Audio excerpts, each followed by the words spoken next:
Welcome to Decoding Confidence. I'm Advita Patel, a confidence and leadership coach and an award-winning communications consultant. This podcast is for anyone who's ever been told to be more confident in the workplace without anyone ever explaining to you what that actually means. So together, we are going to unpack the 7 core habits of confident leadership to not only help you be more confident, but also the people that you work with. I hope you enjoy this episode.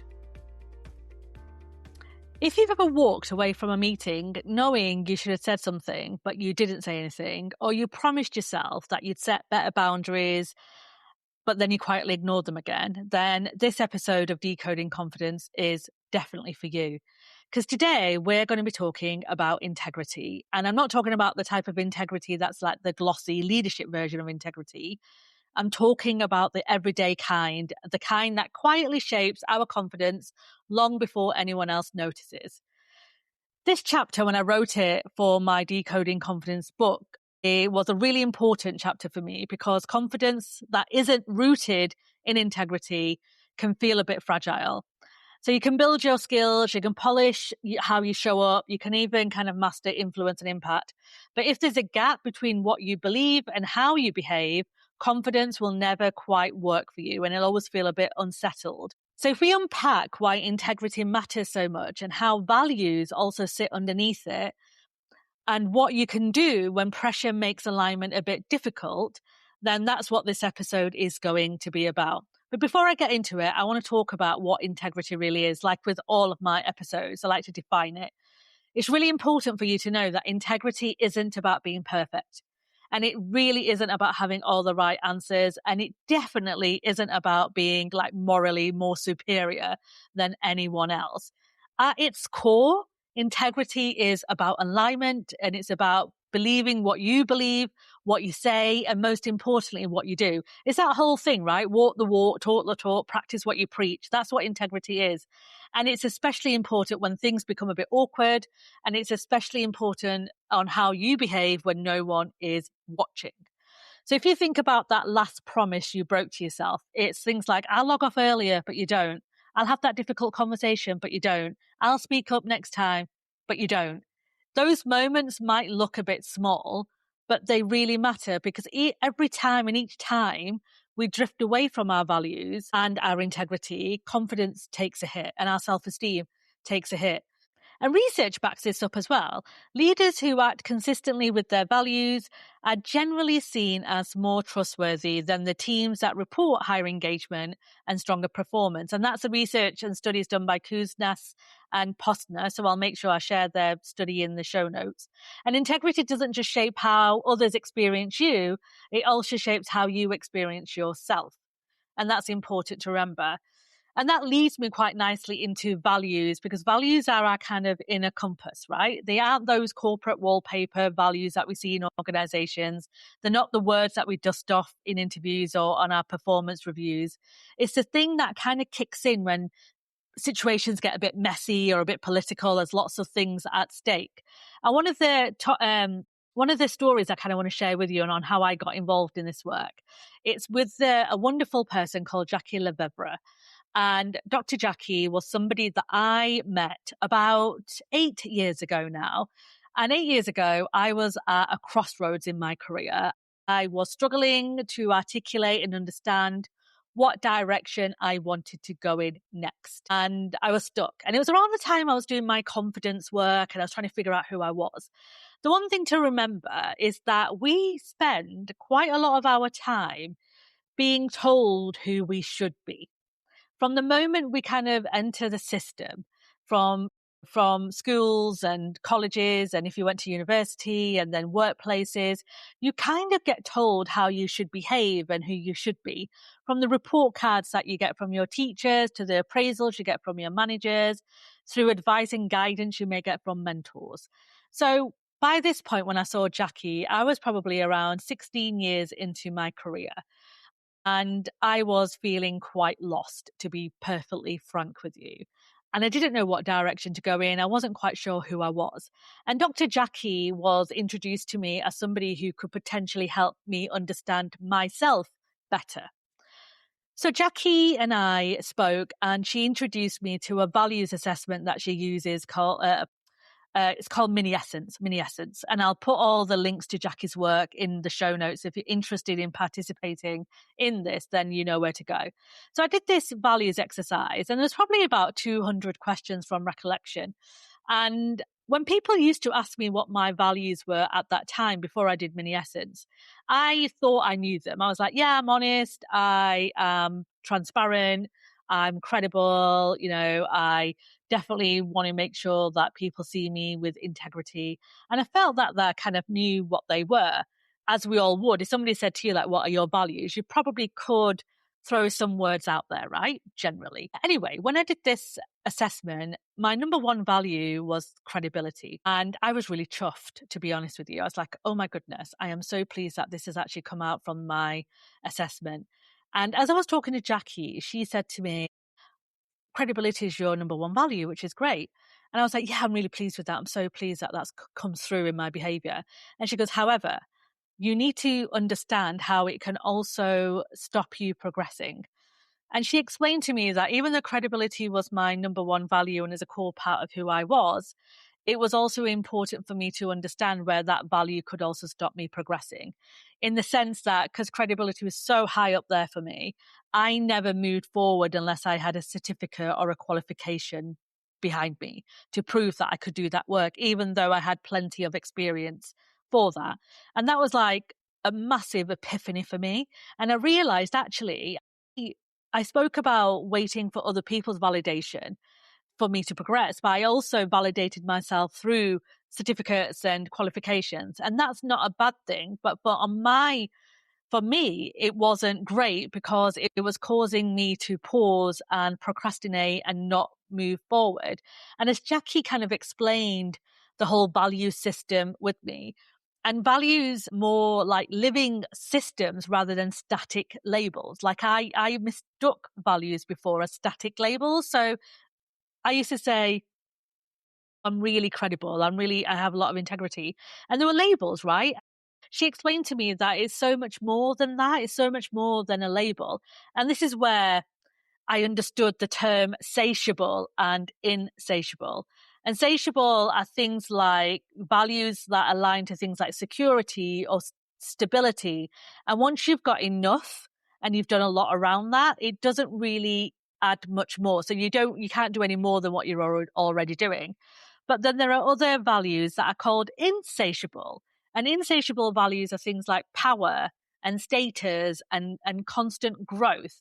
And these are the ones that can drive ambition. And that's where I was. So driving ambition, but they can also exhaust you if you're always kind of driven by these values. And under pressure, we tend to default to satiable values. So that's safety, control, approval.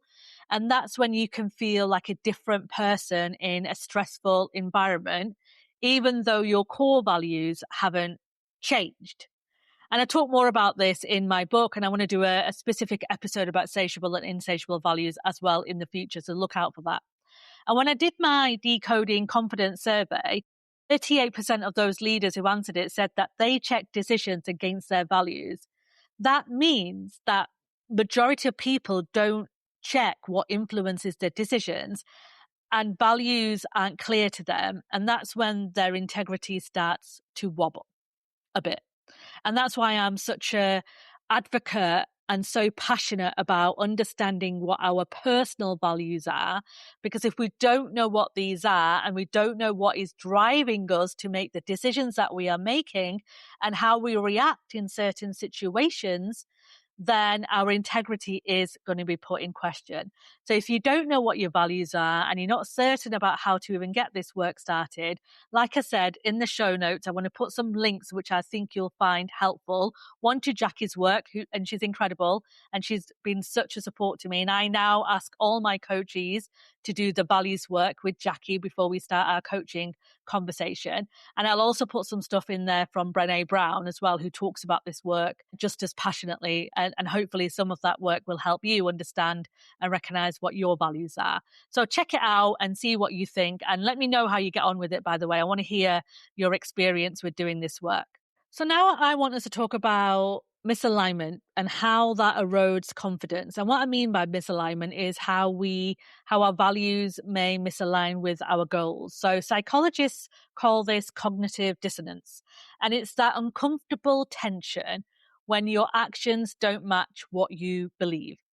So things like having restless nights after staying quiet, or that kind of defensive feeling you feel when you justify something that didn't quite sit right with you. And over time, this can erode something deeper called self-concordance. And that alignment is what I said before, is that between your goals and your authentic, genuine values. And when that alignment breaks, confidence doesn't collapse overnight. It just frays very quietly and persistently, and it doesn't have a big bang loudness. You start to see it in kind of small compromises. So things like staying quiet or silent when something feels a bit unfair, or letting speed trump the quality of your work when it's quality that matters the most to you. Ignoring your own limits, for example, because everyone else is still online and doing work. We're pushing boundaries when you shouldn't be. Integrity, like I said, isn't lost in one dramatic moment. It is worn down. And you have to be really careful about this. So at this point, you might be listening to me going, well, how do I know if my values are compromised? Well, here's a quick way for me to tell you if you're growing or you're quietly shrinking. Growth is something that can stretch you, but it leaves you feeling more like yourself. Whereas if you're fitting in and conforming and you're feeling like it's draining you, and even though it may look like success from outside, that means your values are being compromised. So for example, if change leaves you quite energized and grounded, that's probably growth. But if it leaves you feeling a bit small, resentful, or disconnected, then that is your values waving a huge red flag at you. And if you know and recognize that about yourself, that's a big leadership skill, and you should trust that instinct 100%. Now, you'll be listening to this as well thinking, yeah, it's all well and good, like aligning to my values, sticking up for myself, making sure that I'm saying what I need to say that align with who I am and my beliefs. But I understand and I empathize and recognize that it's not always possible to do this. And I get it. And I understand this, but it's really important for you to know when your integrity is being put in question. So even though you cannot always align to how your values are telling you to align, you need to understand and recognize the moments where you're going against your values. And sometimes that situation will be out of your control. You will have to make a decision that your values don't align with. It's the nature of the world we are in. You are going to have to make some uncomfortable decisions. You are going to have some difficult conversations. And that's okay to do that, as long as you recognize when you are doing that and you're being honest with yourself when you're doing that, because it's important that you don't crumble and your self-esteem stays steady. Because like I said before, if you keep doing it in those small moments over and over again and you don't acknowledge it and you don't realize that you're doing it, you're going to be someone that you don't want to be. And that's when overconfidence bias can come in place, or you start masking, or you start pretending everything is good, and your mental health and well-being takes a toll. So I'm not saying that you are going to be perfect all of the time. I get it. I understand that in the workplace, when you're working in organizations, sometimes you're going to have to make a decision or do something that doesn't quite align with your values. But I want you to recognize when this happens and then understand why you made that decision in that moment, learn from it, and then move on. Don't dwell on it. There's no point in having lots of regrets about decisions that you made in the past. It's important that you learn from that moment, understand why you took that step, understand yourself a bit better, and recognize it, acknowledge it, record it, and move on. And I want to talk about Samira at this point. Samira is somebody that I worked with not so long ago, actually. And she came to me, and she was my coaching client anyway, but in one of our coaching sessions, she shared with me that she was asked by her line manager to gloss over some pretty uncomfortable end of year results before a big board presentation. And she was told that everyone does it. That's what her boss said to her, that everyone does it, Samira. Like, don't worry about it. It's just board directors don't need to know everything. Just gloss over it. It's not important. We're not lying. We're just taking out some detail. And she paused for a second and she checked her values, and we had a conversation about it. And she said, Advita, it would be so much easier for me to listen to what my boss is telling me, because I'm up for a promotion. I know that he's testing me here a little bit. And I'm not technically lying. I'm not technically saying something that isn't true. I'm just taking out that information. And like I said, right, this is a no judgment zone. And when you have coaching with me, it's complete no judgment. So I asked her a few questions and I said, I need you to check your values. How are you going to feel once you present to board and you discount this information? And how do you think that's going to make you feel if you do that? And we went through her values work again. And she said, you know what? It doesn't align with me well. And I think I do need to push back, regardless of what this may mean for my kind of progression. I get it. And I don't think I could actually do it with integrity. Like I can't do it. And so she went back and she did push back. She chose to push back to her boss and told him that it wasn't something that she was prepared to do. And it wasn't easy for her, and it wasn't rewarded immediately for her either. But one thing she said to me in our next coaching session is that her team noticed. And because the team noticed, her credibility in herself deepened and her confidence didn't wobble, because she anchored to who she was and she knew herself to be. So when she presented to board, she did it with authenticity and genuineness of the person that she was. And she didn't feel like she was going against anything that she stood for. And that's an example of making a decision and a choice based on who you are and what you stand for, because integrity doesn't always feel good in the moment. It doesn't. I can tell you that right now. But self-respect for yourself lasts much longer than approval from anyone else. So what can you do when it gets a bit hard? And sometimes you don't have that full freedom, like I said before. So I know salary, visas, job security, all of that matters. Integrity isn't about recklessness, right? It isn't reckless bravery. This is where you may have micro integrity. And I love these kind of micro moments and micro habits. This is about you keeping promises to yourself, even those kind of invisible ones. Being honest in some of those safe, private spaces. It's about supporting others quietly if you have to. It's about setting yourself that one small micro boundary every week.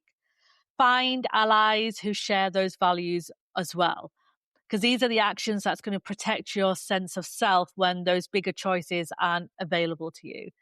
And as I said to you just before, if you do slip and you do make a mistake, don't spiral, just repair it, acknowledge it, understand what you've done, decide what you'll do differently next time, right? That's really, really important, to take that one small restorative action. That's what that's about. And I'm repeating this again because it's so important, because integrity isn't about drifting away. It's about noticing early enough and then course correcting it with compassion for yourself. That's important. Self-compassion. So before I finish this episode, I want you to try some of these actions I'm going to share with you now. So I want you to spend a bit of time and identify your top 5 values. Not your aspirational ones, but those real ones, those ones that show up under pressure. I'm going to leave links in the show notes for you to do this.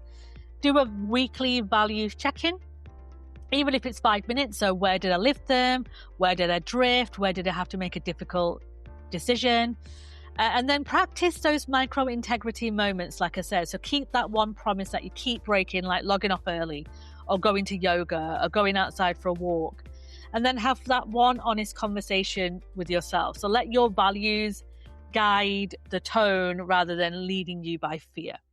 So name your feelings, right? Name when you feel uneasy, when you feel defensiveness, when you feel exhausted. These are kind of cues, and they're not failures at all in this. Integrity shouldn't need validation, and it shouldn't need to perform in the way that you think it needs to perform. When your actions align with your values, confidence kind of stops being that fakeness, that fake it until you make it thing that I absolutely hate, as you know. It starts to become a bit steady, it becomes quiet, and it becomes more trustworthy. And that is the type of confidence that lasts. And this is why integrity is so important. Now, I've given you a whistle-stop tour on integrity here, and it's definitely not everything that integrity stands for. So next time in another episode, I am going to talk about how we build on this further and how we explore how integrity can connect to things like influence and energy. So look out for that episode in the future. Next week, I'm going to be talking about empowerment, which leads in quite nicely from this discussion as well. I hope you enjoyed this conversation today. You took a lot away from it and you learned something new. It's really important that these episodes are adding value to your day. I know you're choosing to spend some time with me, and it's important that you enjoy what I'm sharing and you can take away some core actions as well. But like always, please do let me know if there's something that you want me to talk about, to discuss. If you've got any questions, there will be an Ask Advita episode coming up soon where I'm going to be reading some of these questions I've been receiving and answering them. So hopefully that will also give you some insights on how other people are handling the habits around confidence in their day-to-day work. Thank you so much for listening to me, and I will see you next week. And before I go, if you have enjoyed this episode, please do leave me a review on wherever you're listening, and feel free to send me a DM as well. I love hearing from you. Take care of yourself, and I'll see you next time. Thank you so much for listening to Decoding Confidence. If you found this episode helpful, then please do forward it on to anyone else you think will benefit. There's also a free confidence challenge for you to download if you want to improve your confidence by 1% every single day. Check out the show notes for you to download the free challenge. Thank you again for listening to Decoding Confidence. I will see you next week.